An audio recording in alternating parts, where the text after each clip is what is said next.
দেশের সর্বস্থান সচিবালয় 7 তলার ভিতরে কুকুর গেল কই থেকে? কেউ ছাড় পাবে না। সচিবালয়ে আগুন লাগানোর ঘটনার সিসিটিভি ফুটেজ সংগ্রহ করেছে সরকার। আগুন লাগার ধরন দেখে বিশেষজ্ঞরা বলছেন এটি পরিকল্পিত নাশকতা হতে পারে। কুকুরের মরদেহ পাওয়ায় সেটা আরও নিশ্চিত হয়েছে। এমনকি ব্যবহার করা হতে পারে রিমোট কন্ট্রোল। বিশেষ করে একটা কুকুরের পোড়াদেহ। এরপর হচ্ছে এখানে সিসিটিভি ফুটেজ ছিল, মাঝখানে একটা ট্রাক কোথা থেকে ঢুকলো, একজন মানুষকে চাপা দিয়ে চলে গেল। ৭১-এর ক্যামেরায় ধরা পড়া এই ছবি বলছে কতটা কাজ পাগল ছিলেন ফায়ার ফাইটার নয়ন। প্রিয় দর্শক, নতুন একটা ভিডিওতে আপনাদেরকে স্বাগতম। প্রিয় দর্শক, বাংলাদেশের রাজনৈতিক প্রেক্ষাপটে অনেক কিছু গুরুত্বপূর্ণ কিছু ঘটনা ঘটে যাচ্ছে। তারই আলোকে ভিডিওর কিছু অংশ দেখে ফেলেছেন, দেখেই বুঝতে পারছেন আজকের ভিডিও ঠিক কতটা গুরুত্বপূর্ণ। তো দর্শক, যারা ভিডিও অন করেছেন তারা ভিডিও না টেনে পুরো ভিডিও দেখতে থাকুন, তাহলে ভিডিওর অংশ বিশেষটা বুঝতে পারবেন। তো দর্শক, যারা এখনও চ্যানেলটাকে সাবস্ক্রাইব করে রাখেননি তারা এরকম গরম খবর পেতে চ্যানেলটাকে সাবস্ক্রাইব করে রাখুন, আর যারা করেছেন তাদেরকে অসংখ্য অসংখ্য ধন্যবাদ। চলুন ভিডিওতে একটা লাইক দিয়ে পর্যায়ক্রমে ভিডিওগুলো দেখে আসি। কেউ কেউ বলছেন যে বাংলাদেশ তাহলে কতটা নিরাপদ, যেখানে ভারতের সাথে আমরা যুদ্ধ করতে চাচ্ছি। দেশের হৃৎপিণ্ড হিসাবে খ্যাত আমাদের সচিবালয়, সেই সচিবালয়ের খুবই স্পর্শকাতর কিছু কক্ষে আগুনের ঘটনা, আর সেই ঘটনায় প্রশ্ন অনেকগুলো সামনে এসেছে, বিশেষ করে একটা কুকুরের পোড়া দেহ। এরপর হচ্ছে এখানে সিসিটিভি ফুটেজ ছিল, আমরা অনেক ধরনের তথ্য পাচ্ছি। কেউ কেউ বলছেন যে সিসিটিভি অকার্যকর ছিল, মাঝখানে একটা ট্রাক কোথা থেকে ঢুকলো, একজন মানুষকে চাপা দিয়ে চলে গেল। কেউ কেউ বলছেন যে আগুন নেভাতে প্রয়োজনের তুলনায় অনেক বেশি সময় লেগেছে। নানান ধরনের প্রশ্ন, পাল্টাপাল্টি কাউন্টার আছে। আওয়ামী লীগের ফেসবুক পেজে দাবি করা হয়েছে যেখানে অনেক কিছু ইচ্ছাকৃতভাবে এই সরকার আগুন দিয়েছে। আবার সরকারের যারা উপদেষ্টা এবং সমর্থকরা তারা বলছেন শেখ হাসিনা এবং তার পরিবারের নামে যখন দুদকের দুর্নীতির অনুসন্ধানের কাজ শুরু হয়েছে, এই মন্ত্রণালয়গুলোতে অনেক ধরনের নথি ছিল যেগুলো পুড়িয়ে দেওয়া হয়েছে। কোনো দুর্ঘটনা নাকি কোনো পরিকল্পিত ঘটনা, এ নিয়ে চলছে তোলপাড়। আর এর মাঝখানেই সচিবালয়ের অগ্নিকাণ্ডের ঘটনায় অন্তর্বর্তী সরকারের প্রধান উপদেষ্টা ডক্টর মোহাম্মদ ইউনূসের সভাপতিত্বে একটি জরুরি সভা অনুষ্ঠিত হয়েছে। কি চলছে পর্দার অন্তরালে, কারা সেই কাহিনীবাজ, নানান ধরনের প্রশ্ন। তো এর মাঝখানে আমরা দেখলাম যে প্রথম যে তদন্ত কমিটিটি গঠন করা হয়েছিল সেই কমিটিকে বাতিল করে আবার নতুন কমিটি গঠন করা হয়েছে। 7 দিনের তদন্ত প্রতিবেদনের ইস্যুটা আবার পরিবর্তন হয়েছে।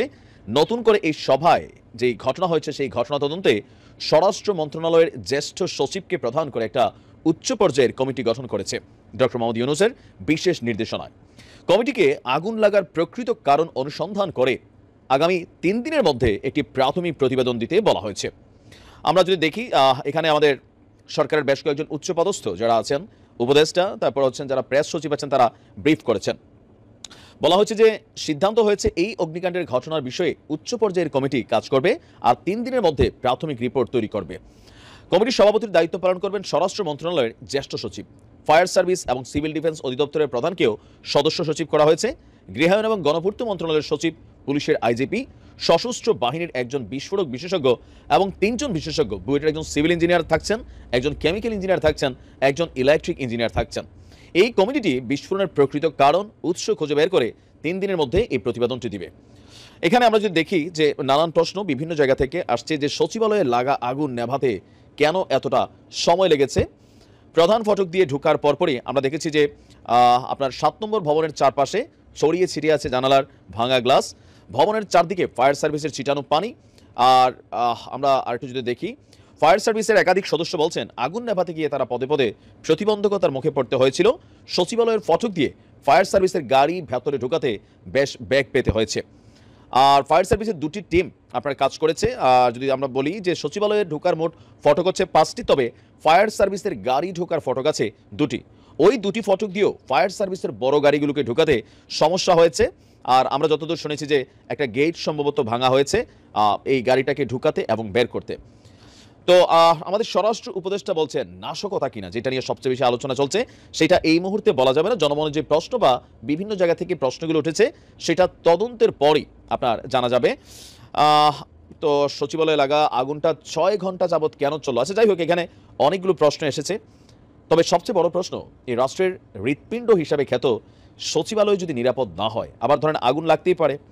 তো ফায়ার সার্ভিস কমিটি যারা আছেন তাদের একটা বক্তব্য ছিল যে রুমগুলোতে এত বেশি ইন্টেরিয়র ছিল, দাহ্য পদার্থের কারণে আগুনের তীব্রতা বেড়ে গেছে। আবার বেশ কিছু ছবি ভাইরাল হচ্ছে যে একই সাথে উপদেষ্টা নাহিদ এবং আসিফের অফিসে হঠাৎ করেই আগুন জ্বলে উঠল। আর সচিবালয়ের এই 7 তলায় বা 8 তলায় কিভাবে এই কুকুর গেল? এখানের নৈশ প্রহরীরা কোথায় গেল? গোয়েন্দা কোনো রকম তথ্য রিপোর্ট কেন ছিল না? নানান কিছু বলা হচ্ছে। এটা পারসেপশন যে নাশকতা। তবে কে করেছে এই নাশকতা সেটা আগামী 3 দিন আমাদেরকে গুনে গুনে অপেক্ষা করতে হবে। আমরাও জানতে চাই পেছনের এই খলনায়ক কারা, নাকি আসলেই কোনো দুর্ঘটনা। আপনাদেরকে তথ্য দেই, আগুন শুধু এই সচিবালয়ে লাগেনি। এখান থেকে 3 কিলোমিটার দূরে সচিবদের বাসভবন, সেই বাসভবনগুলোর মধ্যে ভবন 71, সেখানেও আগুন লেগেছে গতকাল রাতেই। আপনারাই প্রশ্ন করেন এখানে থেকে আগুন ওইখানে যাইতে পারে কিনা? 3 কিলোমিটার দূরে 2 জায়গায় আগুন লাগছে, কিন্তু আপনারা কি তথ্য পেয়েছেন? পান নাই। আবার এখানেও দেখেন 2 পাশে আগুন লাগছে, এক পাশে আগুন লাগলে আরেক পাশ থেকে নিভান যায়। 2 পাশে আগুন লাগলে কেমনি নিভাবেন বলেন? এগুলো খুবই গুরুত্বপূর্ণ বিষয়। সাধারণ মানুষ আগুন দিয়েছে, আপনি যাইতে পারবেন? আমি যাইতে পারবো? যাইতে পারে সাধারণ মানুষ সচিবালয়ে? যাইতে পারে না। যারা ভিতরে যাইতে পারে তারা এই ঘটনা ঘটাইছে। শুধু তাই না, তারা পুলিশের মুখ বন্ধ করছে, গোয়েন্দা সংস্থার মুখ বন্ধ করছে। সবাই দেখেও চুপ ছিল, নীরব ছিল। আমার কথা, এখানে যে সিকিউরিটি নিরাপত্তা দায়িত্বে যারা ছিল তারা কি অবজার্ভ করেছে সেই বক্তব্যগুলো ওদেরকে নিয়ে আসেন, তাদের বক্তব্যগুলো শুনতে চাই। দেরি করছেন কেন? তাই না? এটা দেখেন, এই যে আগুন লাগছে কোথায়? আমাদের আসিফ ভাইয়ের দপ্তরে আগুন লাগছে, তাই না? আসিফ ভাই কে? আমাদের বিপ্লবের অন্যতম প্রতিনিধি। নাহিদকে বিপ্লবের অন্যতম প্রতিনিধি। তাদের ঘরে কেন আগুন লাগলো, অন্য ঘরে আগুন না লাগে?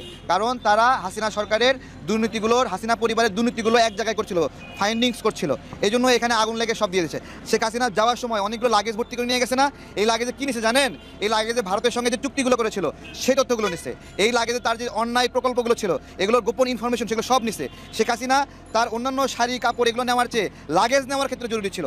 এখন শেখ হাসিনা যে নথিপত্র লাগেজ ভর্তি করে নিছে, এগুলো কি তার ব্যক্তিগত লাগেজ নথিপত্র? এগুলো প্রধানমন্ত্রী হিসেবে রাষ্ট্রের নথিপত্র, সেগুলো সে নিয়ে গেছে কেন?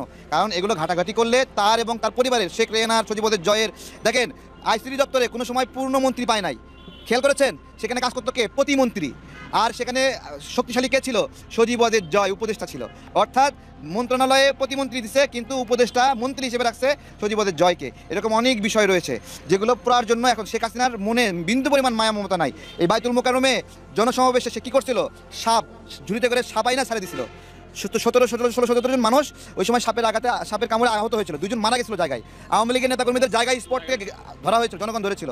ঢাকা বিশ্ববিদ্যালয়ে বম ফাটায়ে ছাত্র জনতাকে মেরেছিল শেখ হাসিনা। এই কাজ, এরকম ভয়ঙ্কর কাজের শেখ হাসিনার অনেক নজির আছে। এই আগুন দেওয়া আরও ছোট ঘটনা। সে যে পরিমাণ, দেখেন এই গণ অভ্যুত্থানের মধ্যে সহজ বিষয় ছাত্র জনতার চাপের মুখে একটা সরকার পতন হবে, পদত্যাগ করবে, শেখ হাসিনা যাবে, নির্বাচন হবে, অনেক কিছু সুন্দর ছিল। কিন্তু সে কী করলো? সবাইকে হত্যা করার প্ল্যান নিল, সবাইকে মানে একটা গণহত্যার মধ্যে ফেলে দিল। কত মানুষ মারা গেল। তো সে এগুলো করবেই। প্রথম ভুলটাই ছিল তাকে দেশ থেকে চলে যাওয়া। তাকে জনগণের হাতে তুলে দিলে বাংলাদেশে স্বৈরাচারের মানে হলো ফলাফল কি? স্বৈরতন্ত্রের ফলাফল জনগণ নিজ হাতে বিচার করতো। আমাদের আদালত কোনোদিন কোনো বিচার করতে পারে না। আদালতের বিচার করার কোনো সক্ষমতা নাই।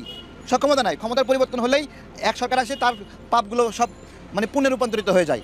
হ্যাঁ, হাসিনা এখন নাই, হাসিনার সব পাপ, আবার হাসিনা কোনোদিন সুযোগ আসলে দেখবেন তার সব পাপ পুণ্যে রূপান্তরিত হয়ে গেছে। এটা বাংলাদেশের বিচারিক ব্যবস্থা। সুতরাং মানে কেন মব জাস্টিস হয়? এই যে বিচারগুলো হয় না, এই জন্য মানুষ মনে করে যে হলো এটা তো কিছু করবে না, সব যতক্ষণ পারি কিল ঘুষি মারি। এই যে একটা প্রবণতা, এটা বিচারহীনতা থেকে এই প্রবণতা, এগুলো বুঝতে হবে আমাদেরকে। সচিবালয়ের আগুন আমাদেরকে, আমরা যদি এখন সচেতন না হই, আওয়ামীপন্থী যে সচিব আমলাগুলো আছে এখনও যদি না সরাই, প্রথম কাজ করতে হবে যারা বিগত সময়ে ওএসডি হয়েছিল, তারা এই যে ঘুরতে জুতা ক্ষয় হয়ে গেছে ভাই, তাদেরকে নিয়োগ দেওয়া হচ্ছে না, তারা ওএসডি হয়ে আছে। এই যে মানসিক হাসপাতালের একজন চিকিৎসক জুয়েল সাহেব, ওনাকে ওএসডি করা হয়েছে। উনি এই গণ অভ্যুত্থানে আহতদের চিকিৎসা করেছেন, আহতদের সেবা দিয়েছেন, ওনাকে ওএসডি করে রাখা হয়েছে। প্রতিদিন এখানে এসে ঘোরে। আমি দেখে বলি যে রে, এই লোকটা তো আমাদের সার্ভিস দিচ্ছে, তাকে কেন চাকরি ফেরত দিচ্ছে না? চিন্তা করতে পারেন, এগুলো এই একটা অবস্থা। এগুলো ফলাফল ভোগ করবে, আরও আওয়ামী লীগের সাথে ঘর সংসার করবে, আর হলো সেই ল্যাং খাবে না, পিঁপড়া কামড় দেবে না, এটা তো হয় না। আশা করি পুরো ভিডিওটা দেখেছেন। দেখে হয়তো আপনার মন্তব্য থাকতে পারে। মন্তব্য থাকলে কমেন্ট বক্সে জানিয়ে দিন। দেখা হবে, কথা হবে পরবর্তী কোনো ভিডিওতে।